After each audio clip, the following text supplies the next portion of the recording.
Olá, boa tarde. Sou Gabriela Castro, Tremembé, sou indígena do povo Tremembé da Barra do Mundaú, Itapipoca. Sou estudante do bacharelado em Antropologia na Unilab, aqui.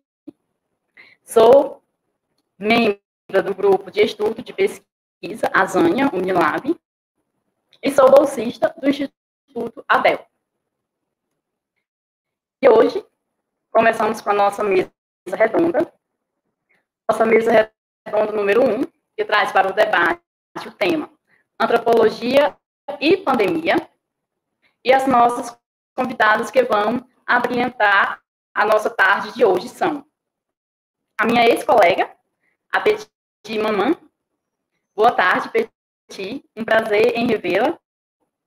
Também Eliane Saquena, indígena, minha parente da etnia Paré.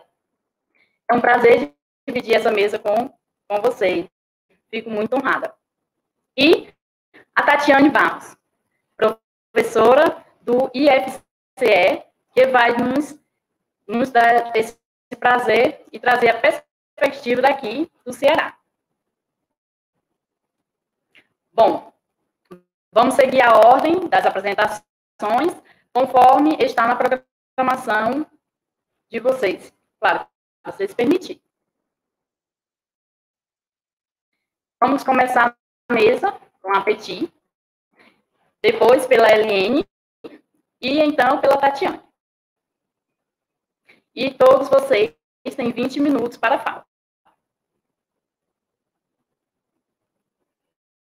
Petit Mamã Gomes é a nossa ex-estudante daqui da Unilab. Atualmente é doutorada em Antropologia Social pelo Programa de Pós-Graduação em Antropologia da Universidade Federal do Pará. Possui mestrado em Antropologia pelo Programa Associado de Antropologia, UFC e Unilab, e graduação em Humanidades e em Antropologia aqui pela Unilab. Sua pesquisa gira em torno das redes de Antropologia Política e Gênero, e membro efetiva da Rede Internacional das Mulheres Africanas, RIMA Unilab. Petit, passo a palavra para você.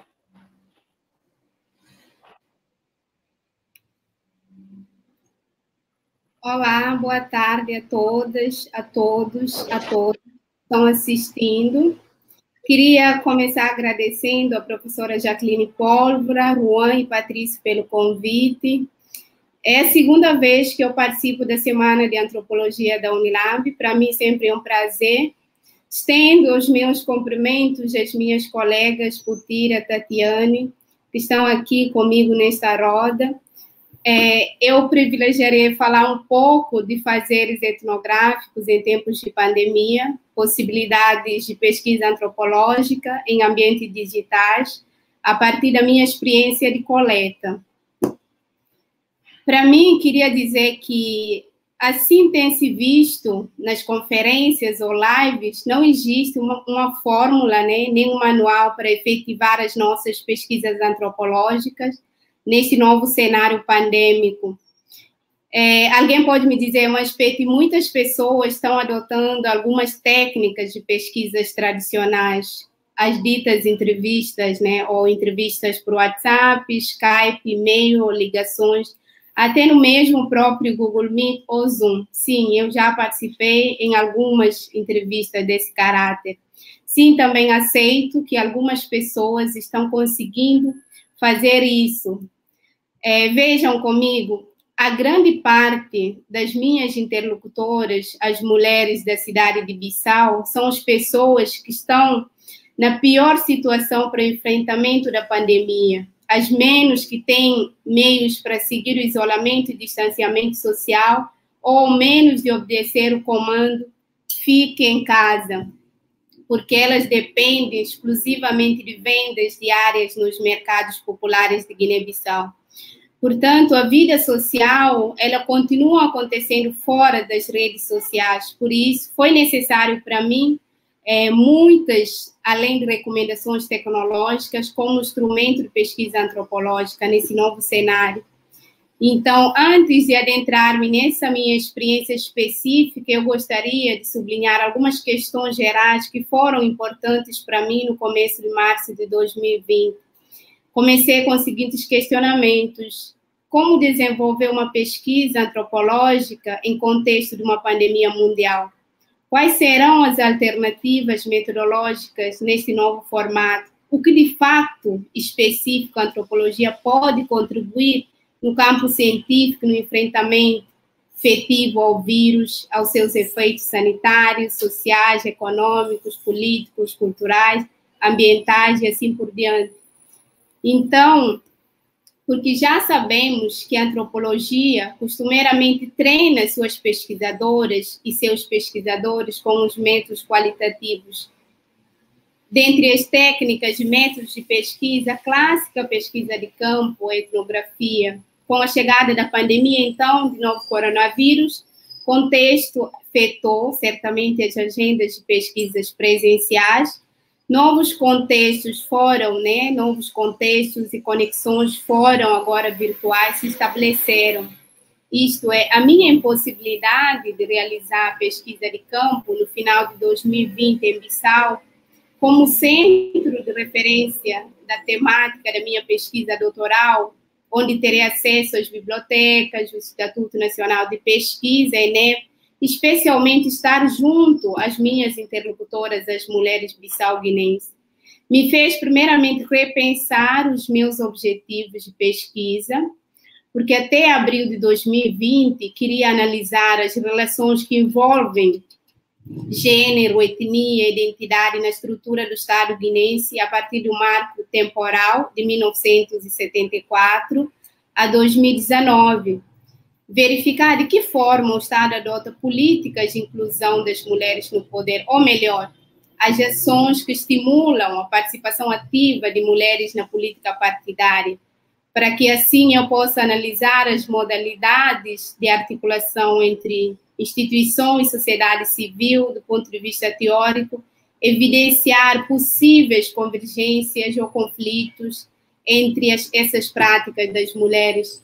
Contudo, com a chegada da pandemia, eu me vi ativamente acompanhando as notícias dos países africanos, do Brasil e outros da Europa, até para entender os impactos, os impactos da pandemia sobre a vida das pessoas, quanto sobre a relação de sociabilidade, quarentena, distanciamento social, as subjetividades. Foram muitas informações, tive que fazer um recorte na minha busca. Comecei a procurar apenas os casos de Guiné-Bissau, pensando na realidade justamente das mulheres.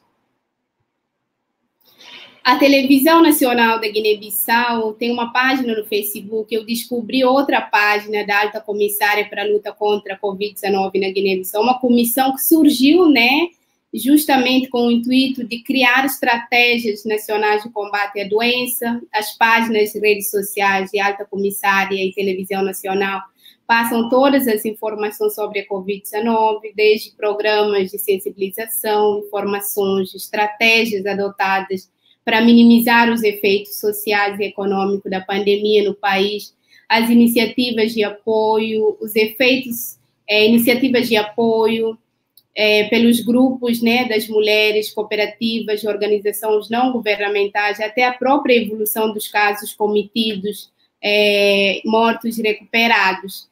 Nisso, eu percebi o quanto era difícil ter acesso aos depoimentos de mulheres, o quanto as redes de comunicação, a própria internet, tem sido muito limitado para muitas famílias, especialmente na Guiné-Bissau. Comecei a conversar com minha própria família, pedi que me contassem, é como se fosse um relatório do que está acontecendo no país em função da pandemia, como está sendo a rotina das mulheres da minha família que trabalham com o comércio, por exemplo. Desse diálogo, eu pude saber dos medos, das inseguranças, das desobediências de cumprimento das medidas estabelecidas pelo governo, dos aumentos dos casos de violência doméstica, violência policial. Já tinha alguns amigos meus que voltaram para a Guiné-Bissau fazer campo, entrei em contato imediatamente pedindo os registros fotográficos das mulheres nos mercados.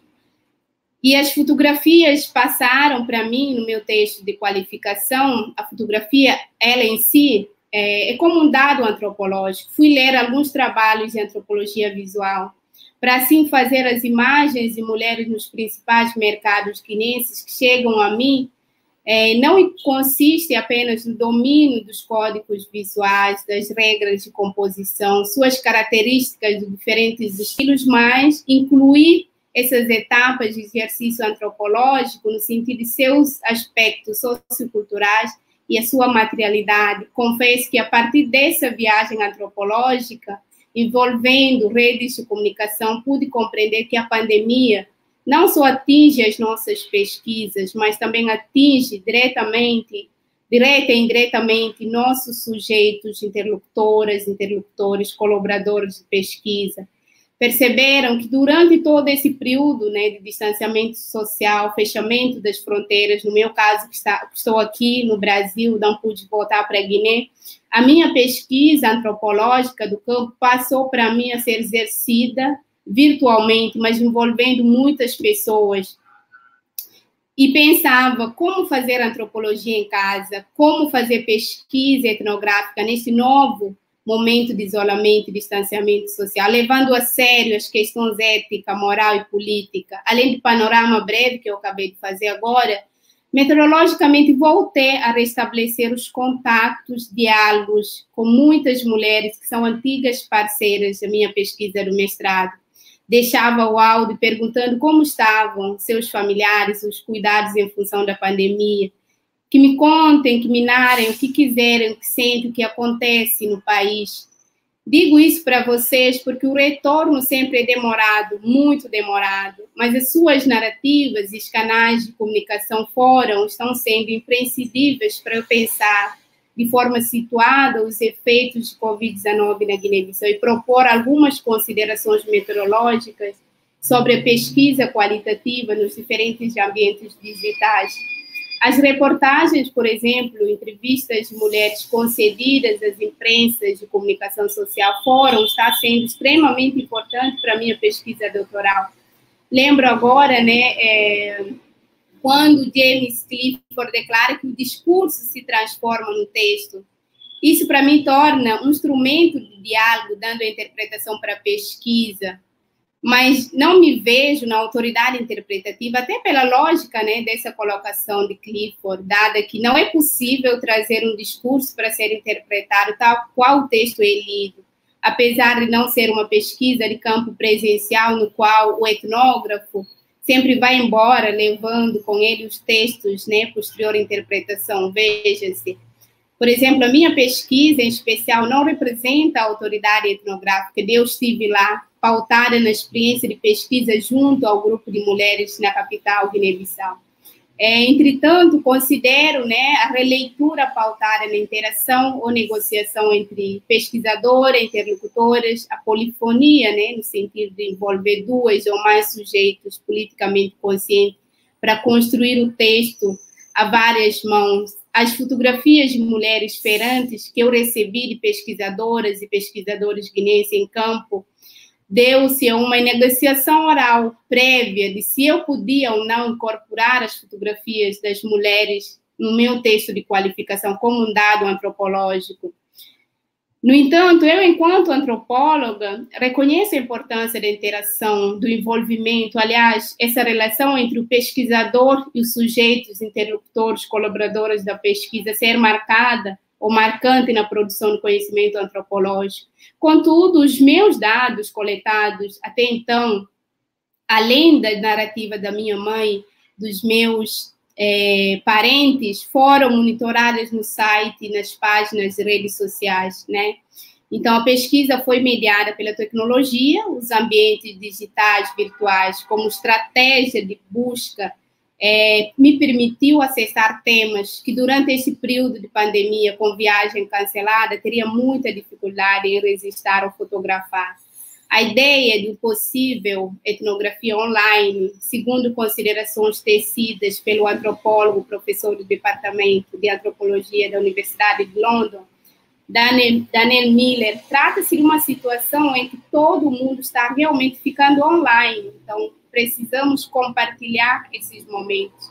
A praticidade dessa busca virtual, ela se dá nessa possibilidade de termos acesso às informações situadas, eu especialmente as informações situadas de Guiné-Bissau, mas também de outros países no continente africano. Eu aplico muito na minha pesquisa o que a professora Sônia Maluf chama de emergências etnográficas, que é exatamente revisitar os instrumentos de pesquisa de antropologia, isto é, deslocar o foco de pesquisa etnográfica tradicional para as pesquisas documentais em termos de textos, testemunhos, debates, lives, conferências, promovidas pelos mais diversos organismos para pensar justamente os modos de pesquisa antropológica. Então, as redes sociais podem estar sendo aproveitadas como um enorme e variado campo etnográfico. A professora Sônia chama isso, numa live que eu assisti, de antropologias nas redes sociais e no ciberespaço. E para concluir nesse primeiro momento, preciso reconhecer que há diferenças, né, em condições desiguais de fazer pesquisa antropológica em casa. Até porque antropólogas, especialmente mulheres, com compromissos acadêmicos, o distanciamento, bancas, reuniões, lives, conferências, palestras, projetos de pesquisa, extensão, orientação, até as aulas, né? Somam tudo isso com as que têm filhos ou filhas, pais idosas em casa, aumenta essa responsabilidade do cuidado, do medo, da insegurança, da incerteza, o cansaço, a raiva. Isso tudo, muitas vezes, se confrontam com a falta de tempo e concentração para descrever minimamente um trabalho, um texto para publicação. Ontem eu perdi meu primo, que está quase de completar 32 anos no Senegal. Passei o dia devastada, aliás, ainda estou. Fiquei direto no telefone, chorando, ouvindo o choro da minha família. Hoje, a minha mãe e meu pai ligaram de manhã me dizendo: escuta, a vida tem que seguir, especialmente para você. Deves fazer o que hoje? Eu respondi que tinha uma roda. E aí me disseram: será que você pode fazer isso para o seu primo? Você sabe o quanto ele espalha pelo bairro que você será doutora? Que a antropologia da família, que traz alegria para a gente, só faz isso para ele, para você, para nós, para nossa família. Você consegue. E eu estou aqui, espero conseguir fazer isso. No mais, a antropologia em casa, desde o início de 2020, se faz no coletivo. Família que me segura, onde eu estou, acreditam, manda forças, amigos que nos escutam, que compartilham matérias, trabalhos, interlocutoras que narram trajetos cotidianos, as lives que acontecem, as conferências, as disciplinas, e assim seguimos. Grata.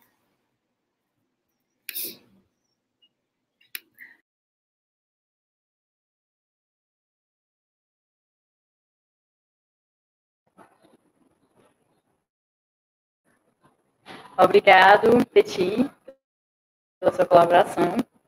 E vamos dar seguimento. A nossa próxima convidada é a Eliene dos Santos Rodrigues, ou Putira Saquena.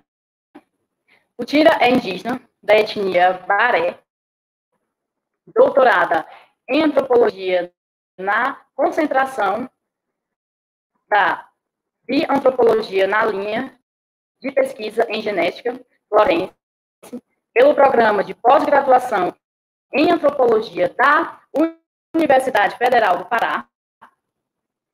Fez mestrado em antropologia na concentração em biantropologia, também pelo programa de pós-graduação em antropologia da Universidade Federal do Pará. Graduação em biomedicina pela Universidade Federal do Pará. Tem experiência na área de genética, com ênfase em genética de populações.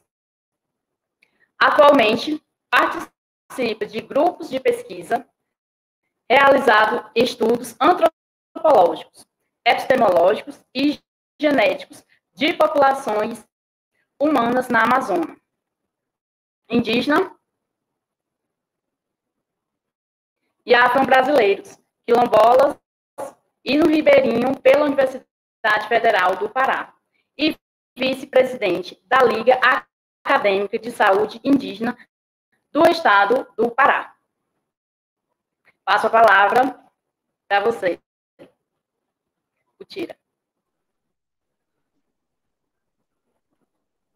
Purangacaruca, na minha língua quer dizer boa tarde a todos e todas. Eu sou Putira Saquena, né, como a Gabriela me apresentou. Sou parente, né, Gabi? E é muito bom estar aqui nesse local, nesse momento, para falar sobre tudo que nós, indígenas, pesquisadoras, estamos vivendo no momento de pandemia, principalmente relacionado à questão da antropologia. É bom estar aqui com a Tatiane, com a Peti, né? Nossa, Peti, extraordinária aqui com a gente, né? E dizer, né, agradecer o convite da professora Jaqueline Ruan, conheço o Ruan daqui da UFPA, a gente faz parte do mesmo grupo, né, de trabalho, de discussão sobre antropologia também aqui na Universidade Federal do Pará. Bom, para iniciar, eu queria dizer que ser indígena pesquisadores no momento da pandemia é muito complexo. Muito, muito complexo. Principalmente para nós que somos profissionais de saúde, estamos longe dos nossos territórios. Porque a vontade, ela está lá, né? E estamos distantes dos nossos lugares. E dizer o quanto a pandemia nos afeta enquanto indígenas pesquisadoras, mas também o quanto é difícil para nós, indígenas, estarmos nesses lugares, nos nossos territórios, e receber pesquisadores e pesquisadoras no momento mais difícil.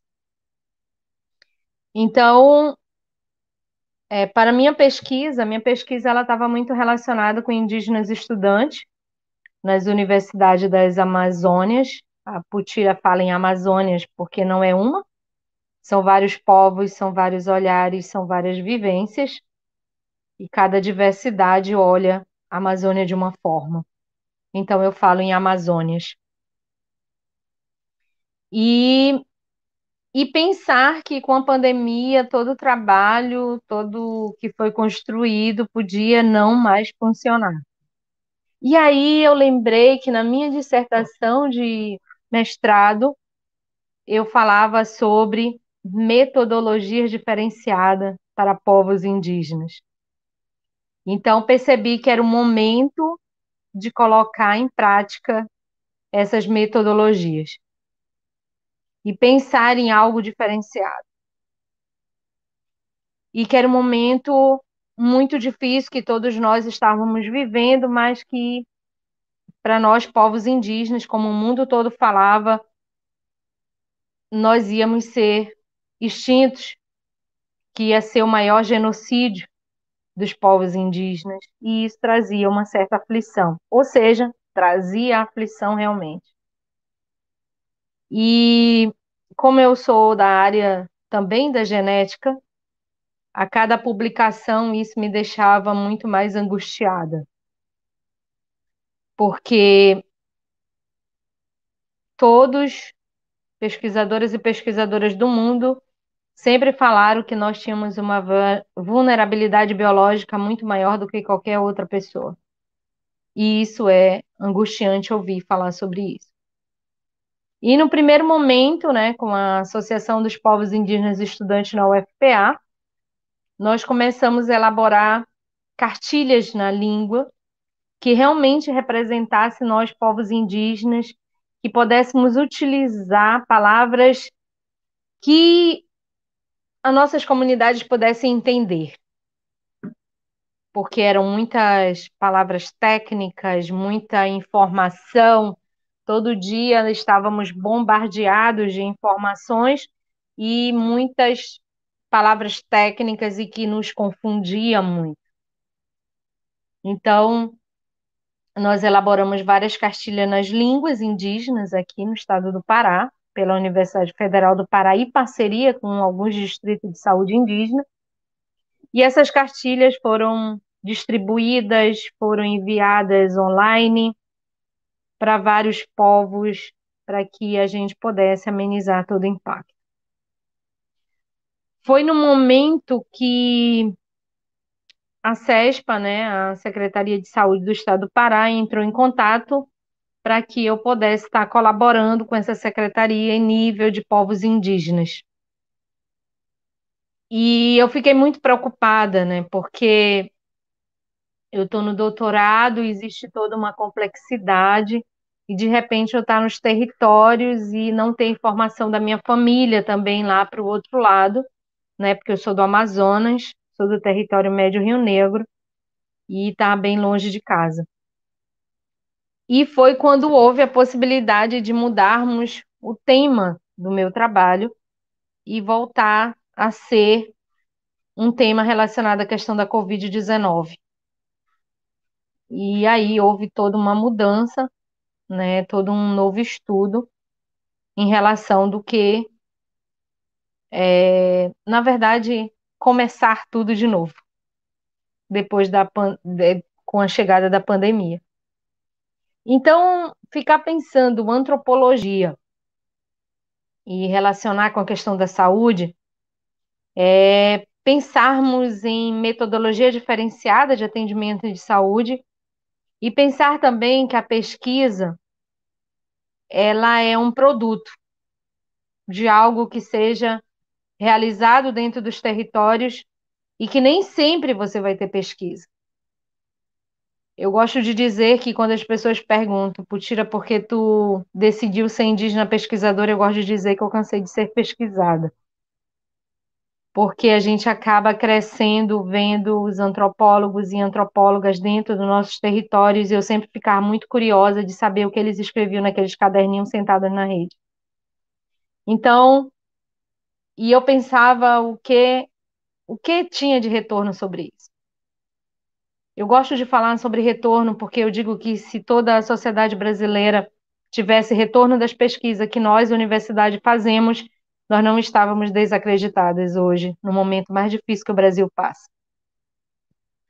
Então, mudamos a pesquisa para a Covid-19 e comecei a entrar no território com as equipes de saúde do governo do estado apoiando os distritos sanitários especiais indígenas aqui no estado do Pará. E foi uma situação que me fez refletir muita coisa.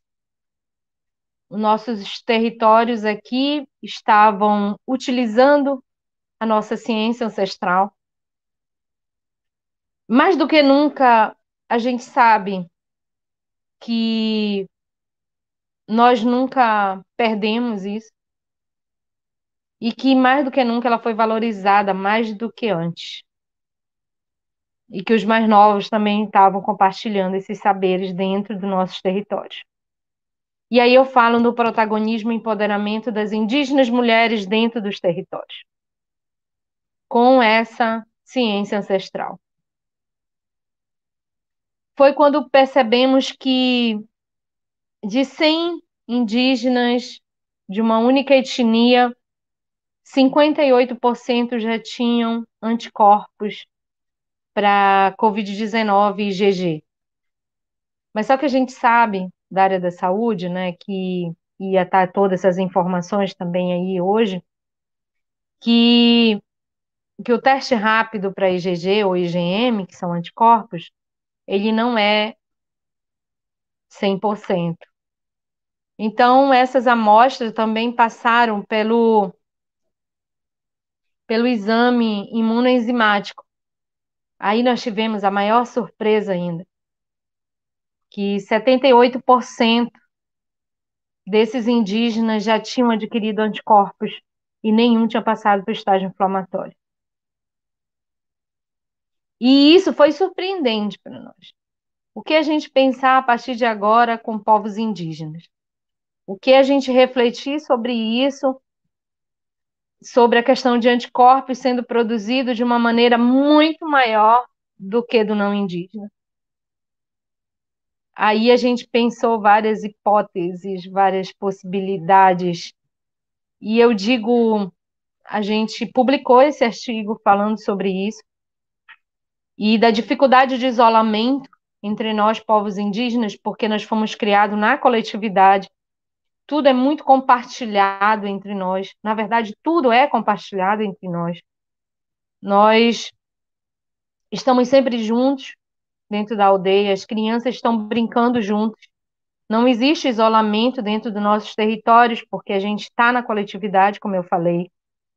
E chegar uma doença nesse momento que mexe totalmente com nossa questão étnico-cultural, foi muito difícil manter a não contaminação pelo coronavírus. Mas o que a Putira quer dizer com tudo isso? Muitos indígenas foram a óbito. Muitos indígenas foram a óbito. Mas posso dizer também, com toda a questão de estudos que nós estamos fazendo, o genocídio não aconteceu. Quando eu falo que o genocídio não aconteceu, é porque da maneira como todos os pesquisadores e pesquisadoras do mundo falavam, inclusive do Brasil, não aconteceu daquela maneira. Entre os indígenas, a saturação sempre mudava entre 82% e 99%. Mas tinha um porém. Os indígenas que saturavam em 92%, até ele sair do território e chegar num hospital, ele já passava direto para a UTI. Porque a mudança era muito grande.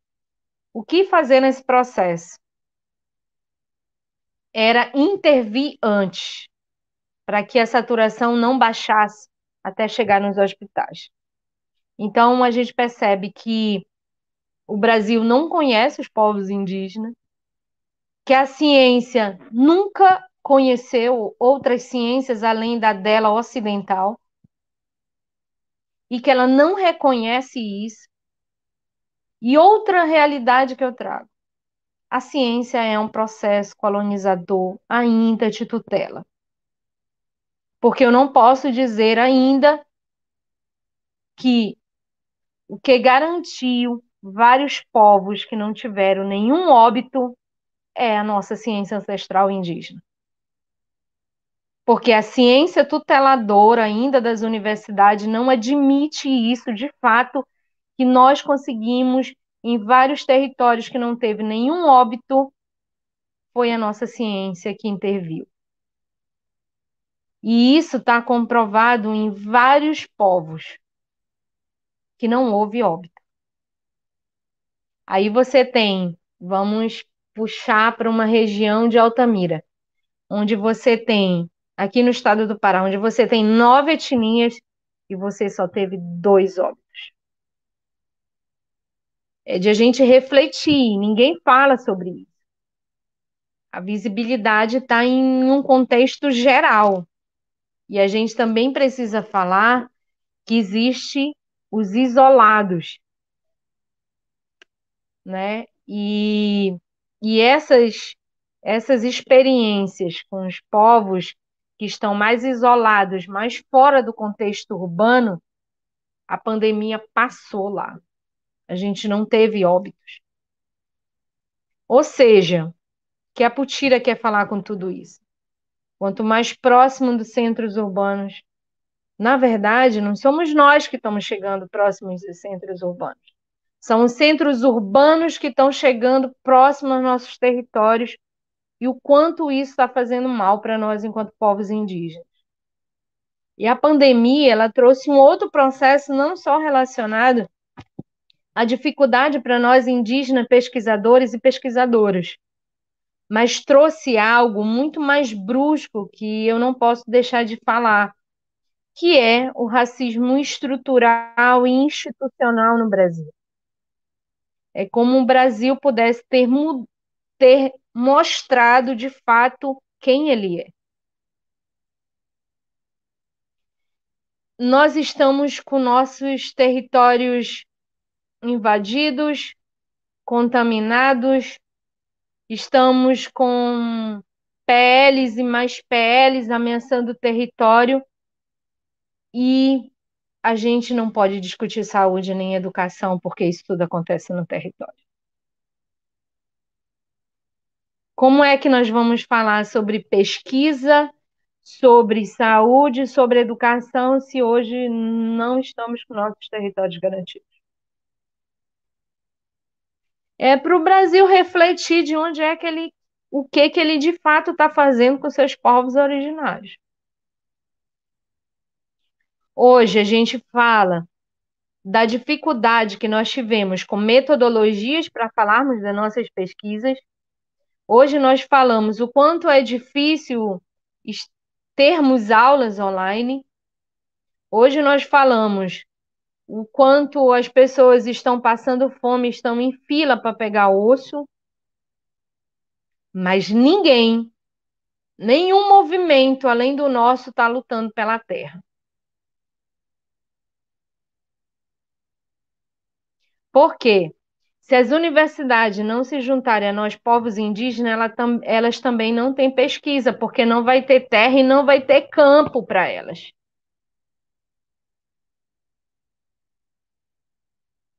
As nossas águas estão contaminadas por mercúrio e a sociedade brasileira está tranquila, achando que o mercúrio que está caindo lá não vai chegar nas suas mesas através do peixe.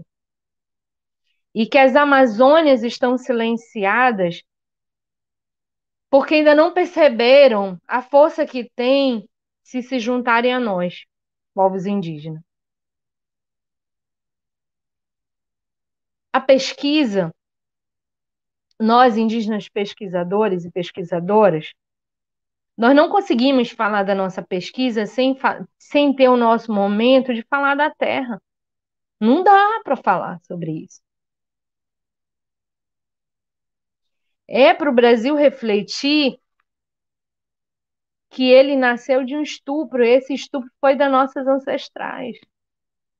E que está na hora do Brasil perceber que dentro de cada brasileiro tem um pouquinho de nós, um pouquinho da Gabi, um pouquinho da Putira.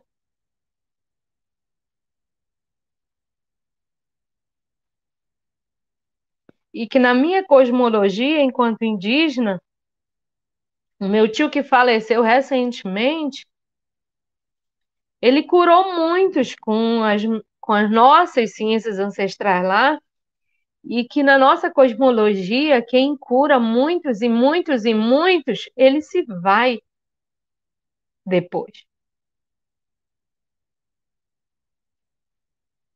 E que não dá para a gente falar só de pesquisa e não falar do processo da nossa vacinação, que nós fomos o primeiro, e por causa de um processo colonizador que até hoje nos aflige, que é a religião, está ameaçando o nosso povo a resistir com a vacina. E que não dá para fazer pesquisa se não tiver vacina para todos e todas. E que a gente precisa pensar nisso também. A vacinação hoje para os parentes, para nós, povos indígenas, é um momento de resistência também. Porque devido um maldito jeitinho brasileiro, a corrupção, veio as fake news e atingiu totalmente a nossa cosmologia. Porque para nós, povos indígenas, os nossos pajés, os nossos xamãs, eles viram encantado. E esses encantados estão nos animais. Como é que os nossos parentes não vão acreditar que podem virar jacaré? O William Chacriabá fala isso na tese dele. Mexe diretamente com a nossa cosmologia. Então, a gente precisa ter esse entendimento de que, para nós, se para os não indígenas, a pesquisa ela precisou ser mudada, ela precisou ter outros olhares de mudança para fazer antropologia, Vocês imaginem para nós, povos indígenas, pesquisadores e pesquisadoras, tendo que fazer antropologia no momento mais difícil dentro do nosso território. É de, é de pensar que nós também podemos contaminar os nossos povos indo lá. É de pensar que ter que ficar sofrendo no centro urbano porque eu estou aqui e estou com medo de levar a doença. Mas nesse trabalho todo que nós estamos fazendo, a gente consegue identificar que nós, povos indígenas, a gente consegue produzir anticorpos 2 vezes mais do que os não indígenas. É isso que eu preciso falar para os parentes. Que brevemente a gente vai estar publicando essa comprovação que a gente já vem estudando. E que a pesquisa ela tem que dar retorno aos povos indígenas e que a pesquisa precisa dar retorno à sociedade brasileira, mas, acima de tudo, que a pesquisa possa fomentar, de fato, políticas públicas aos povos. É disso que a gente precisa discutir na pesquisa.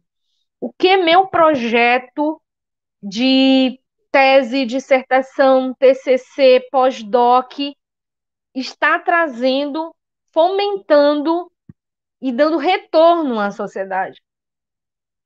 A gente precisa falar mais disso dentro da universidade, porque a gente está cheio, tudo aí dentro dos arquivos e mais arquivos, e a sociedade brasileira não sabe o que nós estamos produzindo. Quando a gente fala de antropologia virtual, a gente precisa dar acessibilidade também, porque nem todos têm condições de ter um celular, de ter internet. A gente não vai longe. Hoje, alguns territórios indígenas têm internet, mas a gente está aqui em Belém, a periferia não tem internet. É de a gente refletir sobre isso. De fato, a gente está fazendo uma antropologia virtual de fato acontecendo?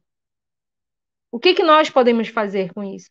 Qual é a política pública que a gente pode fomentar através da antropologia para a sociedade? Uma coisa que eu sempre, para encerrar minha fala, uma coisa que eu sempre pensei é que eu não quero ser uma antropóloga sentada anotando num caderninho. Eu não quero ser essa antropóloga. Eu quero ser aquela antropóloga que interage, que dá retorno, que interage com a comunidade de uma forma que a comunidade também se sinta acolhida, não só a pessoa ser acolhida pela comunidade. É isso que eu penso. Muitas das pessoas falam para mim, a Putira critica a antropologia. Eu falo, não critico a antropologia. Eu quero mudança nessa antropologia que, de fato, ela represente nós, enquanto povos indígenas. Eu quero essa antropologia que, de fato, eu consiga ler pelo menos como ultimamente vem acontecendo, eu preciso ler pelo menos um autor, uma autora indígena. Porque uma coisa é diferente. Isso não é silenciar e negar toda a antropologia que já existiu. Mas a gente não pode esquecer, enquanto antropólogas hoje, indígenas antropólogas, que nós somos o país colonizado e a antropologia começou como um país colonizador. É isso que nós queremos hoje. Que uma antropologia, de fato, nos represente dentro das universidades. Que a antropologia consiga dialogar com nós, enquanto povos indígenas, de uma forma diferenciada. Quando eu falo diferenciada, é respeitando a equidade, respeitando as nossas ciências, respeitando as nossas falas, mas, acima de tudo, respeitando nossos mais velhos e mais velhas, que elas também são doutoras e doutores. É trazer isso, é trazer essa reflexão. O Juan, que trabalhou com o Stembé aqui, ele sabe do que eu estou falando em nível de ouvir os mais velhos e mais velhas. O Juan acompanha essa nossa trajetória aqui, é por isso que é bom participar disso, porque é para informar mesmo o que nós pensamos sobre sermos hoje indígenas, pesquisadoras dessa mudança, desse diálogo dessa conversa, dessa roda virtual, né? De a gente poder nos olhar e pensarmos, né? O que que nós estamos querendo? Porque não é fácil, é uma coisa que eu digo. A epidemiologia não é nada assim, a genética não é nada assim, epidemiologia. Mas as duas áreas que eu atuo, elas não conseguem ser como as pessoas olham, como elas fossem lá em cima, se elas não discutiriam antropologia. Porque eu não tenho epidemiologia se eu não tiver as culturas ali representadas, a diversidade sendo representada para eu estar fazendo meu trabalho. E a genética não consegue trabalhar também da forma como ela gostaria, do jeito que nós, povos indígenas, olhamos ela, sem epidemiologia, mas também, acima de tudo, sem discutir a antropologia, a cultura dos povos, o modo de viver dos povos, a etnografia dos povos. Eu acho que é muito isso. A gente precisa discutir as áreas, mas eu jamais vou deixar que a genética represente nós, povos indígenas. Isso é fato. Porque a genética nunca vai dizer, né, quem é indígena através dos genes. Nunca vai dizer que eu sou baré por causa dos genes. Então, eu acho que é isso. Eu acabei passando meu tempo, desculpa, mas era um raciocínio que já estava, né, para não cortar. Então, dizer Catureté, muito obrigada.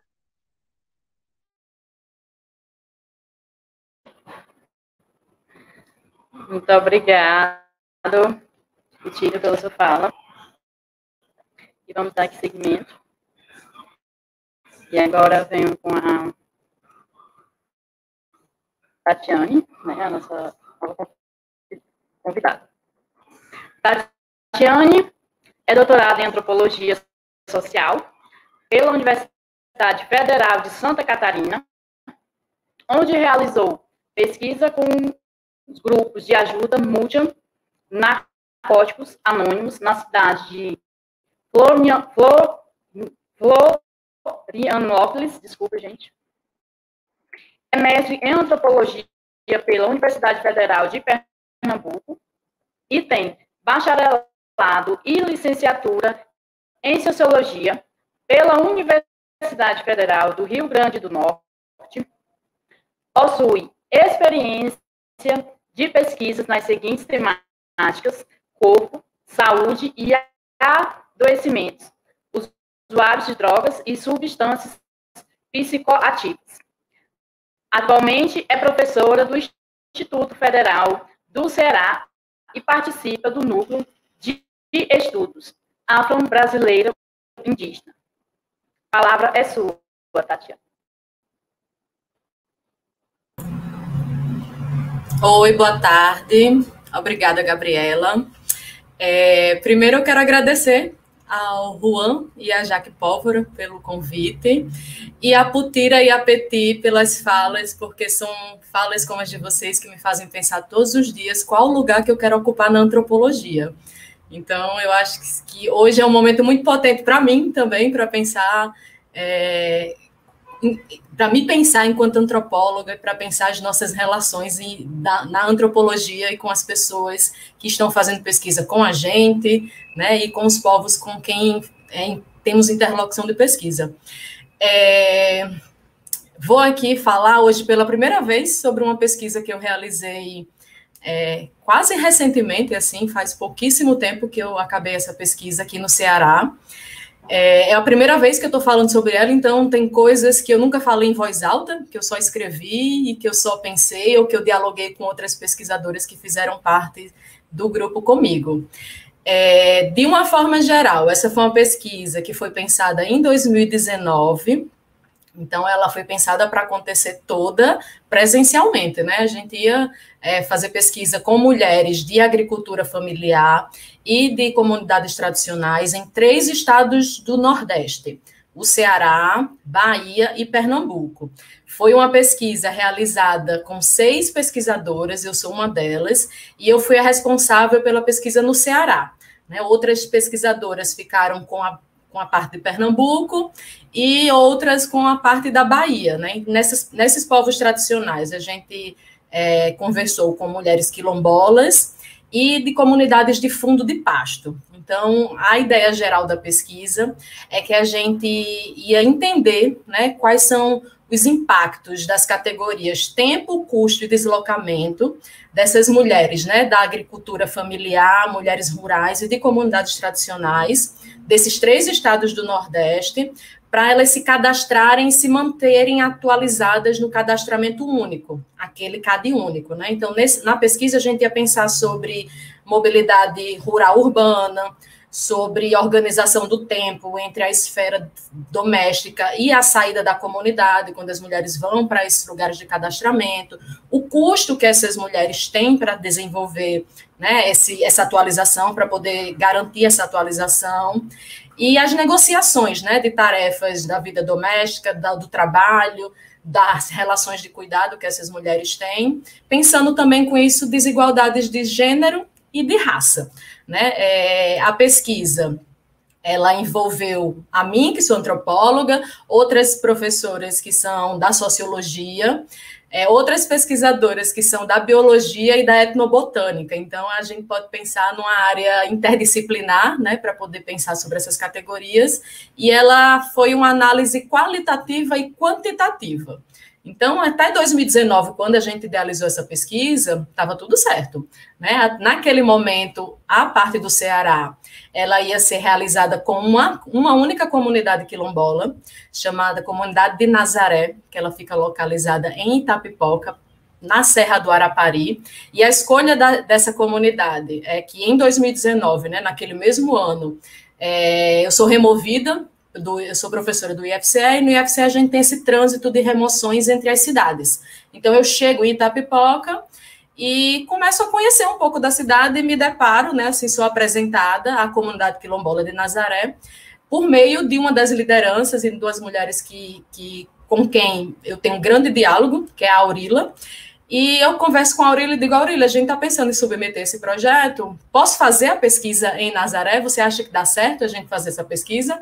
Ela disse, dá, né? Vem aqui, a gente faz a pesquisa, a gente conversa e dá certo. Então, em 2019, a ideia da pesquisa era fazer com bem menos comunidades e um volume muito maior de instrumentais.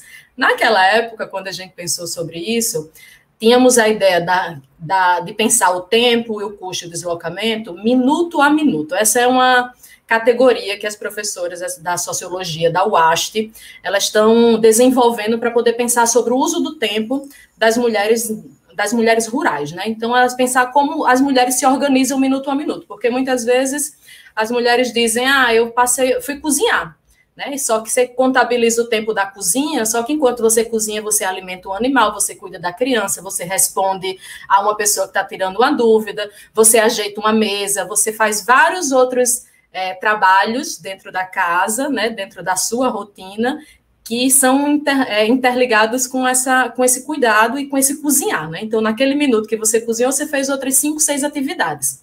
Então, a ideia era que a gente acompanhasse as mulheres 24 horas no seu cotidiano para entender, de fato, como elas organizavam o tempo. Estávamos super animadas, né? Vai dar tudo certo. Aqui, como os cearenses, né? Cearenses falam, que foi a frase que eu mais ouvi desde que eu cheguei no Ceará, vai dar certo. E começamos a pesquisa em fevereiro com a parte da mobilização, né? Então, a gente tinha como a primeira etapa da pesquisa fazer a mobilização com as comunidades, que era entrar em contato com as lideranças, apresentar o projeto, fazer uma reunião com as comunidades e apresentar a nossa proposta, né, para as comunidades, para que elas soubessem o que é que a gente queria desenvolver, quais eram os nossos objetivos, o que é que a gente estava fazendo ali. Veio a pandemia, né? Chegamos em março e viemos a calhar no isolamento social. E essa era uma pesquisa que, na época, né, ela tinha um prazo de 10 meses, ela não poderia passar desses 10 meses, porque a gente teve um financiamento para essa pesquisa, então o financiador disse, não pode passar nenhum dia. Vocês que se virem para reorganizar a metodologia e fazer a antropologia, a sociologia de vocês. E desse jeito a gente tentou se organizar, né? Então, naquele momento, o que é que a gente pensou? A gente se reuniu, né, as 6 pesquisadoras, e a gente disse assim, né, de uma forma geral, eu vou falar pelo olhar da antropologia e pelo olhar do Ceará, que é o meu lugar aqui. A gente não consegue fazer pesquisa destituída de um engajamento, destituída das nossas redes de afeto, e tampouco destituídas do lugar político que é abordar determinados assuntos de forma científica. Então, o que é que a gente vai fazer, né? A gente vai conversar com essas comunidades, vai explicar que a gente tem um prazo para poder realizar essa pesquisa e vai ver o que é possível fazer, né? Então, assim, nesse primeiro momento, a gente começou a negociar com as nossas lideranças, né, as lideranças comunitárias, e, para minha surpresa, porque eu era recém-chegada mesmo em Itapipoca, fazia pouquíssimos meses que eu estava em Itapipoca, a gente foi tendo indicações, né? Uma liderança disse, quem sabe a gente não convida aquela outra comunidade para fazer parte dessa pesquisa, né? Então, a gente, a partir da mobilização e da articulação entre as mulheres de comunidades diferentes, né, que são mulheres que se articulam muitas vezes pela luta pela terra, né, pelas questões as questões étnicas, né, dos povos quilombolas, pelas questões da agricultura familiar, então são mulheres que têm outros diálogos,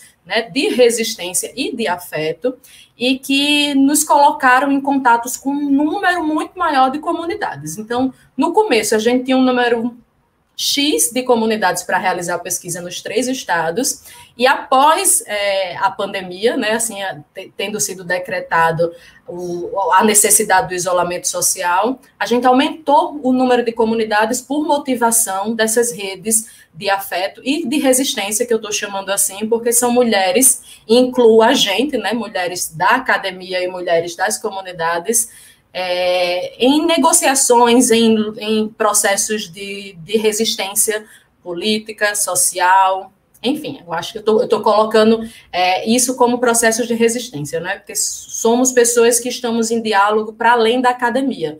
Isso é algo que eu acho que vale a pena ser pontuado, porque foi o principal impulsionador da produção dessa pesquisa. Foram essas redes de afeto e de resistência construídas anteriormente e que aumentaram o nosso leque de possibilidades.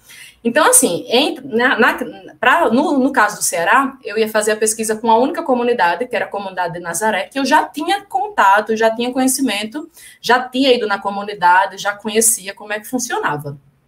E a partir da Aurília, eu cheguei numa outra comunidade quilombola, chamada Conceição dos Caetanos, que fica em Tururu, que é uma região mais ou menos próximo da onde fica a comunidade de Nazaré. Elas têm alguns quilômetros de distância, mas é Itapipoca, já perto de Uruburetama, para quem está olhando no mapa, ou para quem conhece a região. E a outra comunidade de agricultura familiar, chamada Apix, que eu acho que a Gabriela deve ser mais ou menos da região por ali, né, perto do assentamento Maceió, né, que já é uma parte mais próximo do litoral, perto da Praia da Baleia, né, que é uma comunidade referência também ali das mulheres da agricultura familiar, e que depois eu descobri que elas trabalham também com mariscagem, pescar, né, a pesca, tem outros trabalhos que são ditos ajuda, né, dos seus companheiros, que é essa outra questão quando a gente pensa como as mulheres pensam e negociam o que é trabalho, o que é favor dentro de casa, né? Muitas vezes elas trabalham, mas muitas vezes elas consideram isso como uma ajuda aos seus companheiros, né? Então, no Ceará, o que era uma comunidade, virou 3 comunidades. Saí de Nazaré e ampliamos para Nazaré, Conceição dos Caetanos e Apix. E aqui eu já disse da Aurília, que é Nazaré. Quero também falar da Sandra, lá de Conceição dos Caetanos, porque foi graças a Sandra que eu consegui realizar essa pesquisa na comunidade, e a Lucivane na comunidade de Apix. Estou dizendo os nomes das mulheres porque a possibilidade da realização dessa pesquisa se deu pela mobilização e pela articulação que essas mulheres fizeram nas suas comunidades, além de toda a articulação que elas fizeram com as outras comunidades. Né? Então, assim, já tínhamos passado a primeira mudança metodológica, né? Não vamos mais fazer aquele trabalho 24 horas na Casa das Mulheres, porque com isolamento não podemos. Vamos fazer as entrevistas de forma remota. Tudo virou remoto no meio da pandemia, os alunos se tornaram estudantes remotos, professoras se tornaram professoras remotas, porque a gente não se tornaria pesquisadora remota? né? Parece simples, só que a gente esbarra em uma coisa chamada desigualdade digital ou exclusão digital, né? Que aí a gente vai pensar. E eu digo pelo meu próprio contexto de professora em Itapipoca, que quando se tornou remoto, eu vi uma sala de 30 alunos se tornar uma sala com 7 alunos, né? Pela ausência do acesso à internet. Né? Então, a gente viu que nessas comunidades a internet era um problema, né? Era um dos fatores de exclusão social, né? Que aí a gente pode articular outros fatores, como a localização onde elas se encontram, localização territorial, fatores de gênero, fatores de raça, fatores de classe, tudo isso somado dá um grande bolo de opressão que elas estão cada vez mais à margem, excluídas, né? E como é que a gente ia fazer se as comunidades não tinham um bom acesso à internet? Eu falo um bom acesso à internet porque existe o acesso, certo? Na comunidade de Nazaré, elas têm o acesso por internet rural, que é uma internet por, não sei explicar, mas, enfim, é algo transmitido do espaço, eu acho que é assim, eu sempre faço essa relação na minha cabeça, mas elas têm o acesso à internet rural, que é muito cara, por exemplo, sei lá, custa R$150 a mensalidade do internet rural. Não são todas as casas que têm internet, então tem algumas casas na comunidade, e vale salientar que a comunidade Nazaré, existe a comunidade, o centro da comunidade, e tem uma outra comunidade, o resto dos familiares estão um pouco mais afastados no lugar chamado Nó Jorge. Então, assim, existem pontos de conexão, mas não são todas as pessoas que têm acesso. E o celular não funciona, não existe a rede de celular, não pega nessa localização. Em Apix tem a possibilidade do 3G, as mulheres em geral usam lá o 3G, mas de acordo com a Lucivane, quando chega um horáriozinho que começa a ventar muito, a internet cai e é muito difícil fazer atividades mais duradouras na internet. Em Conceição dos Caetanos, nos deparamos temos o 3G, aqui funciona muito bem, só que a gente não tem dinheiro para pagar a internet para poder fazer a pesquisa. Então, tínhamos 3 problemas para poder realizar a pesquisa com um método que era o possível naquele momento, que era de forma remota, por ligações de WhatsApp ou por ligações telefônicas. Então, nos organizamos dentro da esfera de perguntar para as mulheres o que é possível. Eu acho que isso é uma coisa também importante, de que o tempo inteiro foi tudo negociado, né? A gente não impôs, ou a gente nunca partiu do vai ser desse jeito. Normalmente foi e aí. A gente tem essas possibilidades. O que é que vocês acham que dá certo, ou o que é que vocês sugerem para a gente para poder funcionar? Né? E isso continuo colocando dentro da rede dos afetos e das resistências, que foi essa negociação o tempo inteiro. Então, a gente combinou mulheres nas comunidades que seriam as articuladoras, então elas conversariam com as outras mulheres para que elas pudessem, né, realizar a pesquisa em geral, considerando o contexto do isolamento, né? Eu acho que até a Putira falou isso também. Nas comunidades, esse isolamento ele foi um pouco diferente, digamos, da zona urbana, assim, dessas grandes cidades, onde as pessoas não estavam necessariamente isoladas dentro das suas casas, elas estavam isoladas com a sua família, né? Que excluía a parede da casa, mas que aumentava um pouco mais desse território. Então, a gente conversou com essas mulheres para que elas alcançassem outras mulheres para poder realizar a pesquisa, né? Então, normalmente foram parentes, foram pessoas que eram vizinhas, né? Então, foram mulheres que era possível acessá-las dentro da lógica do isolamento e do distanciamento social, dentro da lógica da ausência da internet, que a gente tentou organizar com, a gente consegue, que eu acho que até alguém colocou aqui no chat, é necessário ter financiamento nas pesquisas, inclusive estamos passando por um momento onde as pesquisas de humanidades elas estão cada vez menos desincentivadas, né, e com menos fomento. Então, a gente teve esse fomento para poder pagar a internet dessas mulheres, né, para a gente poder realizar a pesquisa.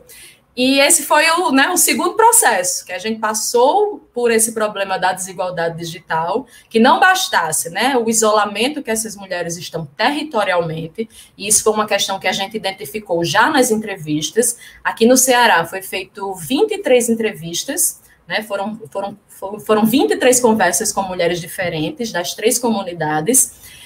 Na verdade, foi um pouco mais, só que foram utilizadas somente as 23, por causa da questão da conectividade. A gente teve um problema que não deu para conferir, não deu para ouvir, ficava difícil a entrevista, né? Então, eu fiz a entrevista desse local, que eu estou aqui, né? E que as mulheres não me viam, em geral, elas me ouviam.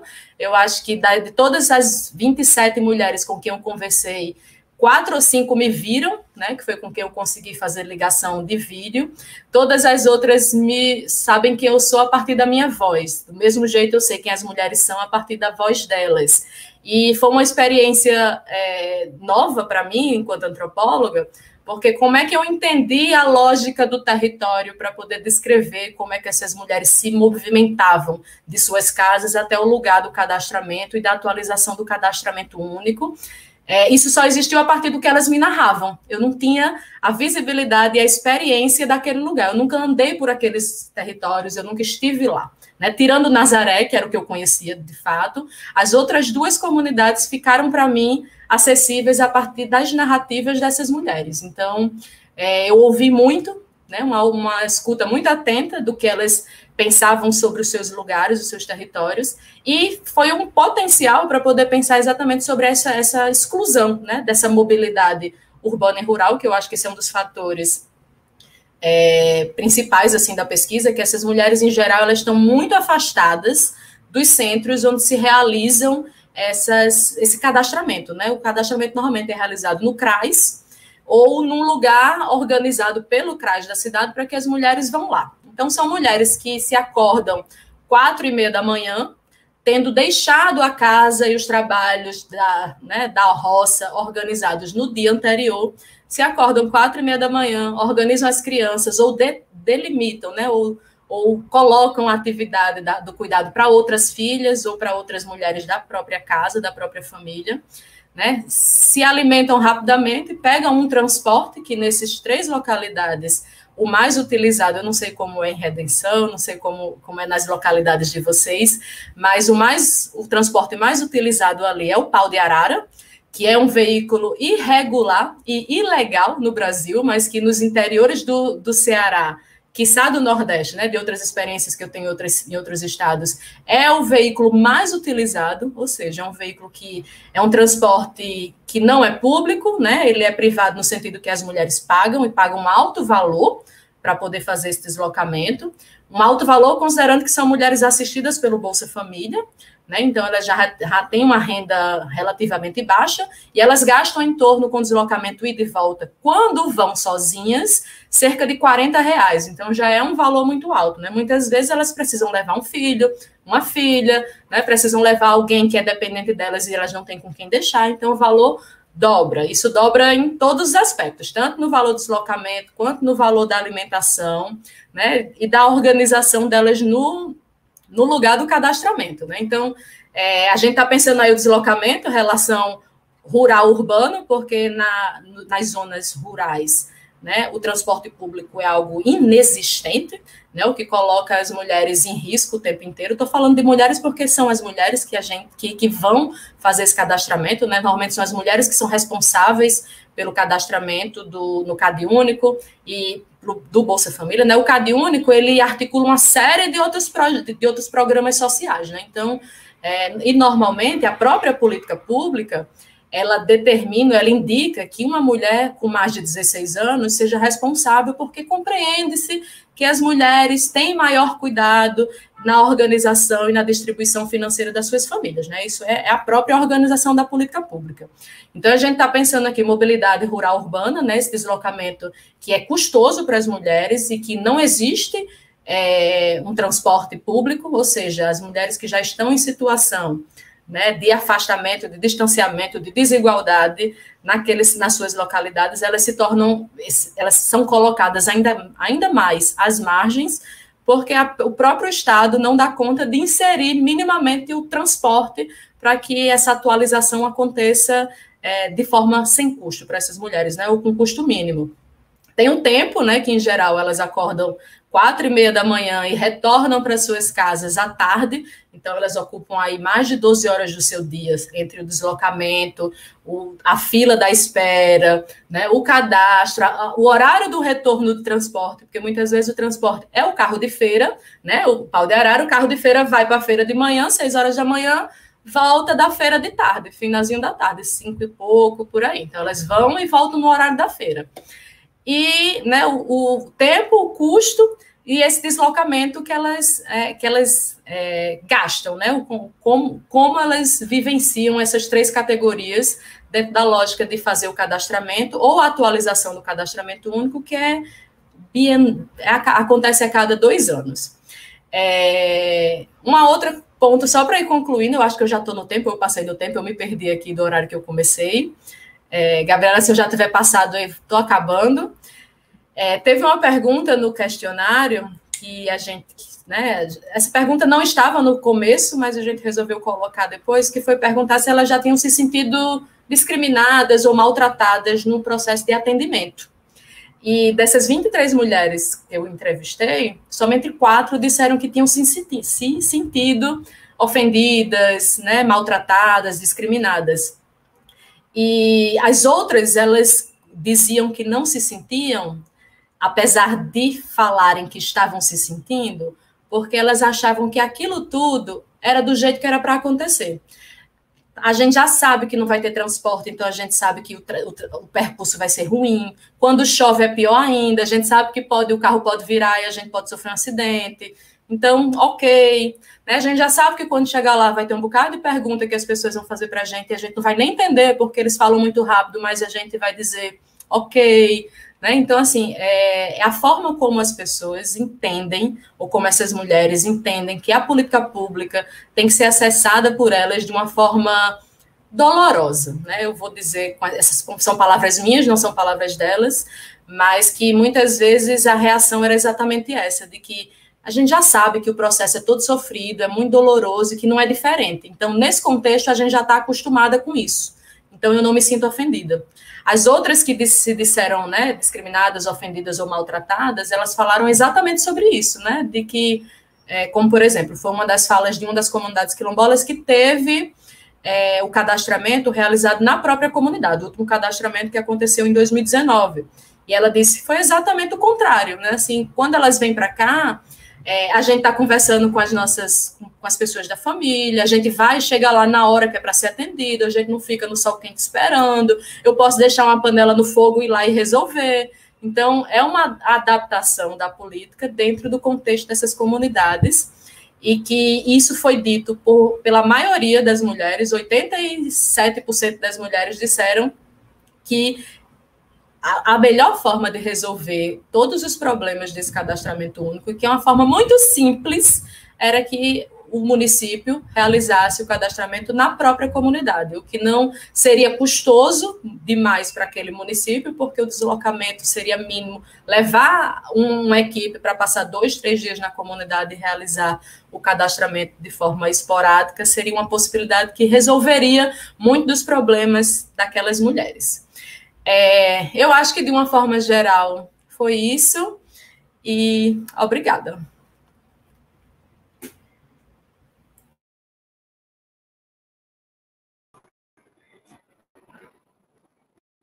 Obrigada a você pela nossa contribuição e todos que contribuíram aqui, né, a Peti, a Tatiane e a Putira.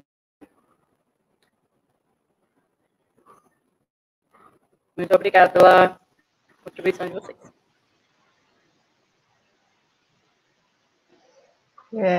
Eu queria falar um minutinho antes de começarmos o debate, as perguntas. Boa tarde ao público, à audiência, quem está aí do outro lado.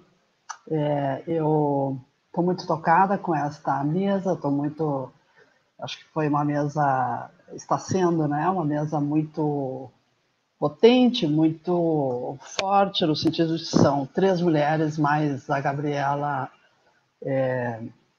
4 mulheres, eu diria, que nos causam um impacto nessa tarde de hoje. Então, diante disso, eu não vou roubar muito tempo, eu só queria manifestar a nossa solidariedade em nome da comissão organizadora, e eu tenho absoluta certeza que, em nome dos meus colegas do colegiado, A gente quer manifestar a nossa solidariedade e mantemos a nossa disponibilidade para acolher a todas e todos que passam por perdas neste momento. Agradecemos muitíssimo a Peti por estar conosco nesse momento e esperamos poder ser um conforto, Peti, para a tua dor essa tarde, aqui junto conosco, junto com estas mulheres tão potentes, né?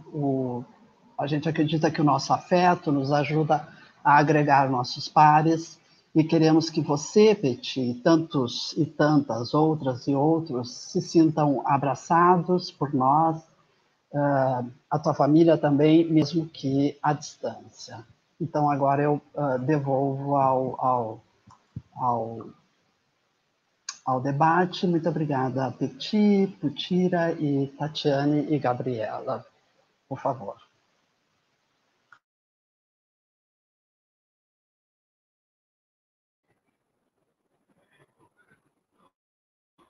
Temos alguns comentários, né, que foi feito no chat do YouTube. Eu vou ler aqui para vocês. Comentários. Michele Santana Pacheco de Almeida. A etnografia tem sido muito usada nesse momento, tendo em vista a dificuldade na pesquisa de campo. Aí temos aqui outro, o Paulo Ferreira. Sem dúvidas, Gutira. Somos intelectuais públicos, como diz Campbell Munganga. Devemos ter responsabilidade com o investimento de que nós é feito nas ISF públicas. Comentários. Vera Rodrigues. Emocionantes, impactantes ouvir Gutira Sacquena. E Thomas Rodrigues. Ciência se faz com emoção, luta e ancestralidade. Parabéns, Gutira. Grato. Bruno Golatti. Muito bom, Tati. Adorei o seu relato sobre a pesquisa. Vem outro comentário. Rafael Artunes Almeida. Muito obrigado, professora Tatiane. Excelente apresentação. Mais outra. Juan Carlos Lopes, professor. Professora Tatiane. Mostrando como os marcadores sociais... Espera aí, subiu demais. Tatiane, mostrando como os marcadores sociais operam e afetam a pesquisa. E, por isso, não podem ser ignorados as nossas reflexões.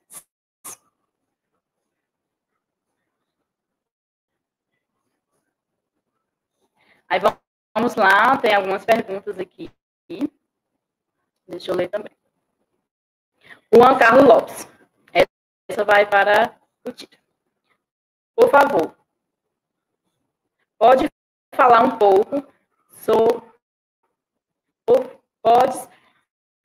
pouco mais sobre o necessário engajamento político da biantropologia hoje?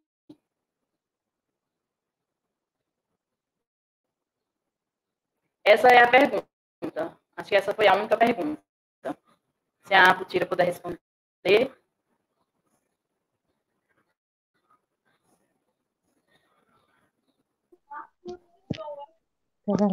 Olá.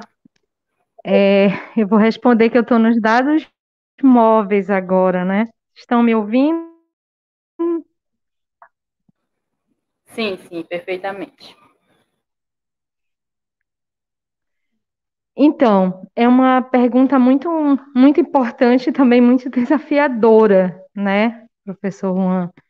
Por quê? Porque a bioantropologia, né, quando eu entro nessa área, né, de concentração da antropologia, é porque ela é pensada a partir de uma saúde que a gente possa olhar enquanto diferenciada. É a gente poder dialogar as culturas, mas, acima de tudo, correlacionar com a questão da saúde e outras ciências. A bioantropologia, ela inicia de uma outra forma antes, né? Chamada de antropologia física. E aqui na Amazônia, né, nas Amazônias, ela começa a ter um perfil de.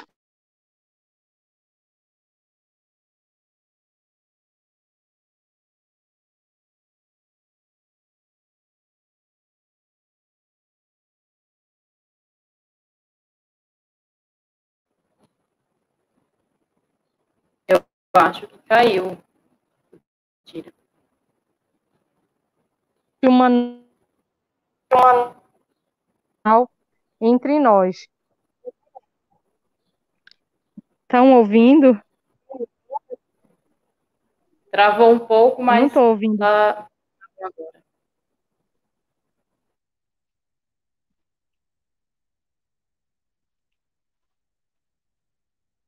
Eu não consigo ouvir vocês.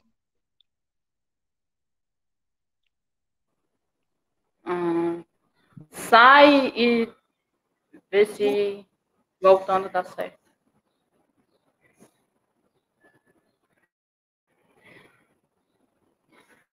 Pronto. Enquanto a Putira resolver a questão da internet, tem outra pergunta aqui. Vou ler aqui da Jaqueline Polga. Pergunta para a Peti.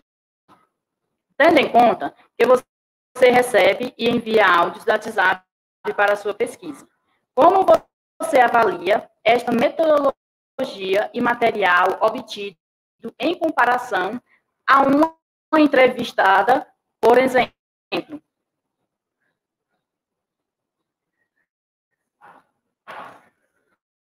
Deu certo, Peti?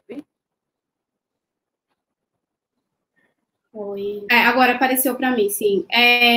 A professora Jacqueline fazendo pergunta.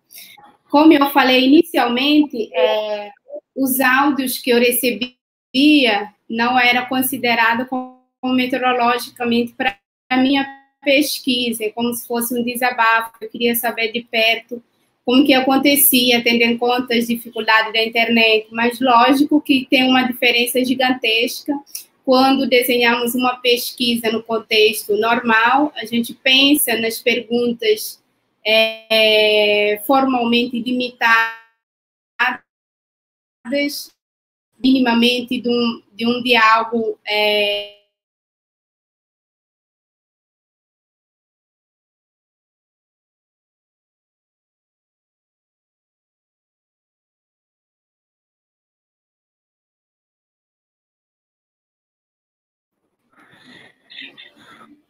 Peti, a gente não está conseguindo te ouvir. Agora vocês me ouvem? Sim, agora sim.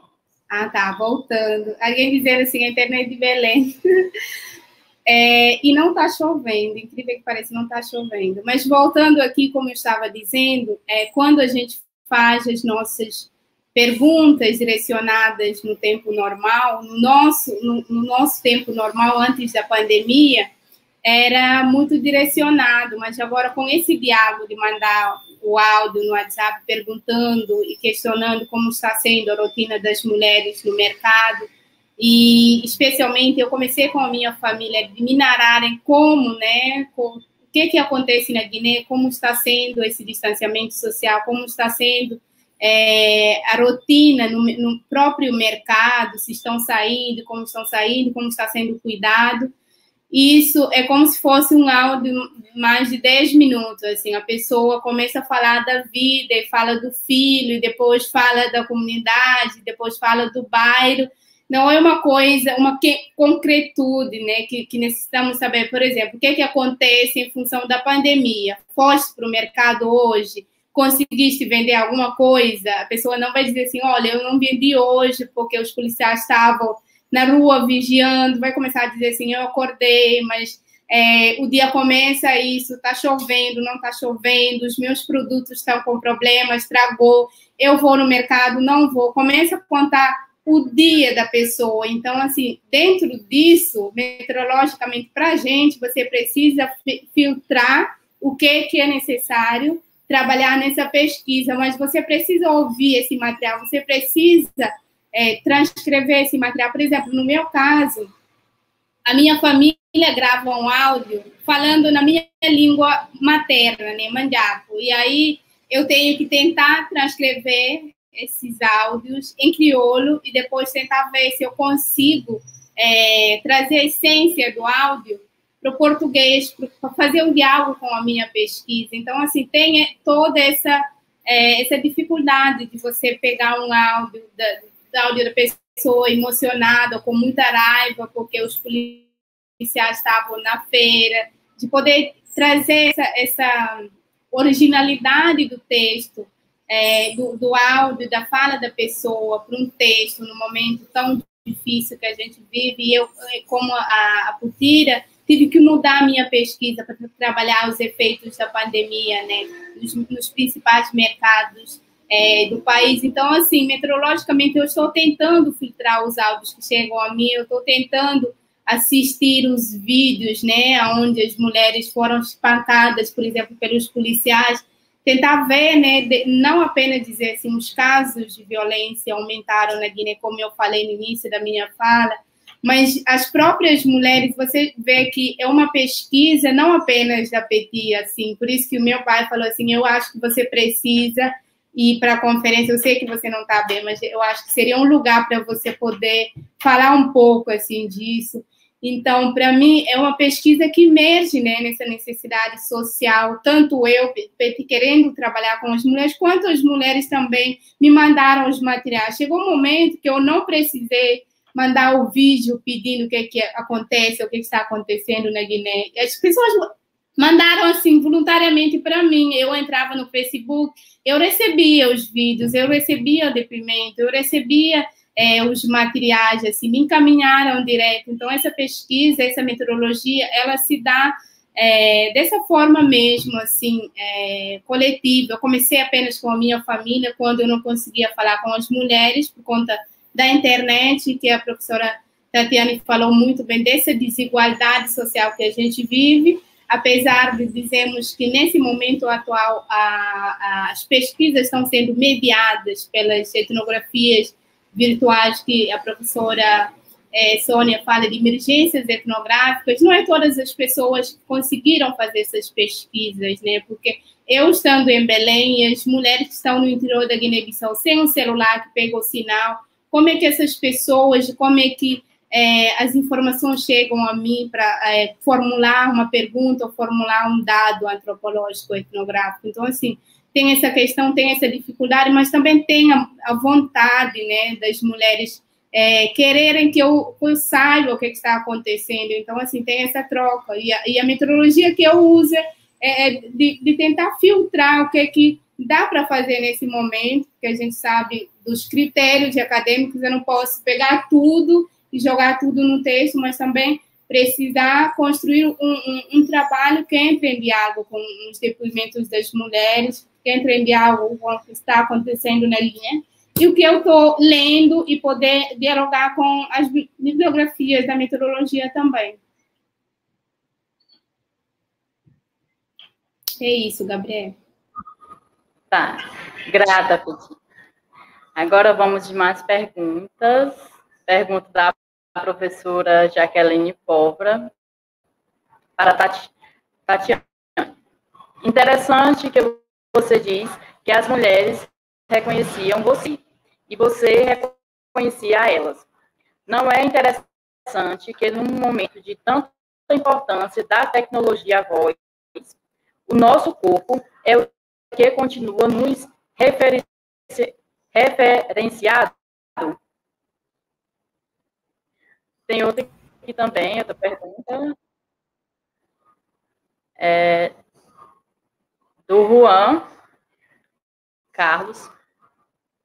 Professor Tatiane, por favor, pode comentar sobre como essas trajetórias de pesquisa durante a pandemia vão influenciar na pesquisa nos pós-pandemia? Vou fazer um bem bolado aqui de respostas. Eu acho que as duas coisas se combinam. Na pergunta da Pólvora, né? O que é que acontece? As mulheres que tinham WhatsApp, né? Que eu faria pergunta pelo WhatsApp, eu mandava um longo áudio antes explicando quem eu era, o que é que eu estava fazendo, o que era pesquisa, e falando um pouquinho sobre o termo de consentimento livre e esclarecido, porque tinha o TCLE para elas assinarem, só que no caso da pesquisa remota não foi assinado, foi oralizado, né? Elas leram, a gente lia junto e dizia: eu, fulana de tal, com documento tal, autorizo a realização dessa pesquisa, né? Elas tinham que autorizar que eu pudesse usar o material, né? A gente tem foi pesquisa que passou pelo comitê de ética, né? Tem todos esses pormenores, né? Aquele outro lado da pesquisa que, antes de acontecer, a gente já estava preparando para isso. Então, assim, eu tenho o privilégio de ter esse sotaque. Então, assim, quando elas me ouviam, né, quando ouviam o meu áudio e quando tinha a ligação, elas, é a professora Tati, né? Eu já me tornei a professora Tati porque, minimamente, a minha voz, o meu tom de voz, o meu sotaque me levava a um imaginário para muitas delas, né? Do mesmo jeito que eu imaginava algumas delas, das quais eu nunca vi, né, os rostos, assim. Elas são vozes na minha cabeça até hoje, que vão deixar de ser um dia quando a gente puder voltar para as comunidades. Aí eu acho que eu já combino isso com a pergunta do Juan. Eu acho que essa coisa, né, de ter feito as pesquisas de forma remota, ela é uma faca de dois gumes, né, para mim. Por quê? Porque, no meu entendimento, eu não fiz cyberetnografia, como é que foi outro nome? Não fiz etnografias da internet, eu usei a internet como um meio metodológico para dar conta da minha pesquisa, né? Então, assim, eu acho que ela é uma faca de dois gumes no sentido de que, muitas vezes, a gente deixa de ir a determinados locais do nosso campo pelo próprio custo ou pela dificuldade de acessar aqueles lugares. Ou a gente vai e fica pouco tempo, ou a gente vai uma única vez, podendo ir várias vezes, né? Ou sendo do nosso interesse e algumas outras vezes. Então, eu acho que ela é uma faca de dois gumes no sentido que pode facilitar a realização de pesquisas à distância, realmente, de forma remota, né? Eu acho que essa metodologia, a gente está cada dia mais se apropriando disso do remoto, né? Desses streams, dessas plataformas, o próprio uso da internet. Eu estava vendo aquela pesquisa do IBGE, PNAD, né? A PNAD contínua, que ela tem uma parte só sobre a tecnologia e informação.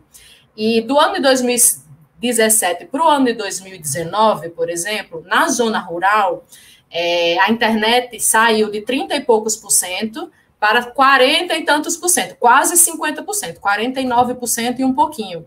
Então, assim, a gente já teve um aumento, né, da porcentagem de pessoas na zona rural que têm acesso à internet, o que ainda é um número muito pequeno se a gente for considerar a zona urbana, por exemplo, que se aproxima dos 90%, né, mesmo a coisa territorial continua sendo uma desigualdade, né? O território continua sendo um determinante, um marcador de desigualdade para essas populações. Mas eu acho que a gente vai alcançar mais lugares ou mais pessoas com isso da internet, ao mesmo tempo que pode ser o lado ruim, uma justificativa para ainda mais subalternizar a área de humanidades e dizendo, tá bom, ligue do WhatsApp para todo mundo e vocês não precisam mais ir para campo, então acabou verba para vocês fazerem campo. Então, assim, eu acho que são dois pesos e duas medidas disso da internet. Eu acho que a gente está se transformando em algo que eu ainda não sei até onde a gente vai, mas eu vejo com olhos positivos e negativos, né? Os positivos disso, de realmente ultrapassar a barreira das estradas e da distância, mas como negativo que nesse contexto aí de subalternização das ciências, que isso seja um marcador para dizer, tá bom, vocês não precisam mais, nunca mais ir para campo, liguem do WhatsApp e acabou o investimento para vocês. Então, eu acho que é bom, mas é ruim. Eu tô meio nessa perspectiva, assim. Eu ainda não tenho opinião formada sobre isso. É isso.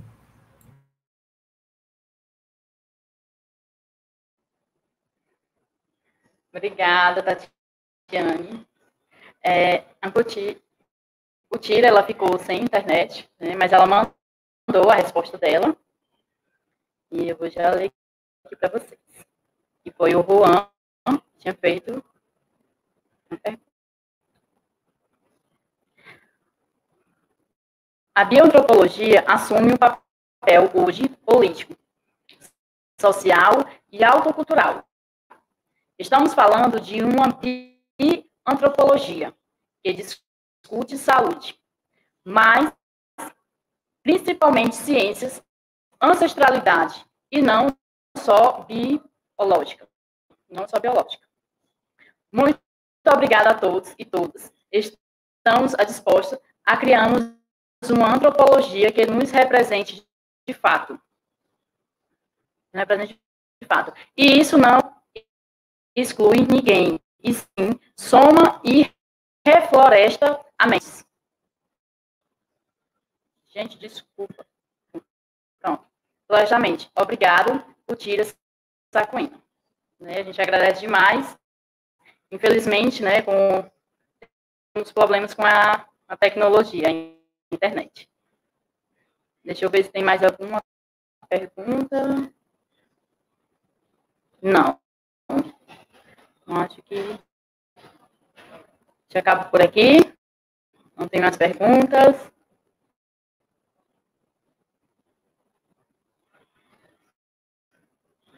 Pronto. Quero agradecer, né, demais, imensamente, a todos vocês que participaram, né, a Peti, a Tatiane e a Putira também. Foi uma fala belíssima de vocês, trazendo, compartilhar suas experiências, tanto de vida como de acadêmica também. E aqui quero deixar muito obrigada aos nossos convidados, foi a tarde muito interessante, né? E nós aprendemos muito nessa tarde com a fala de vocês. E obrigada por participarem da terceira semana de antropologia da Unilab. Nossa próxima programação será na sequência dessa mesa, agora mais tarde. E será apresentada o Edson Cartas Ciganas para Marielle Franco. Agora às 16h30, 16h30, aqui nesse mesmo canal. E às 16h30, na mesa redonda 2, Tecnologia e Divulgação Científica.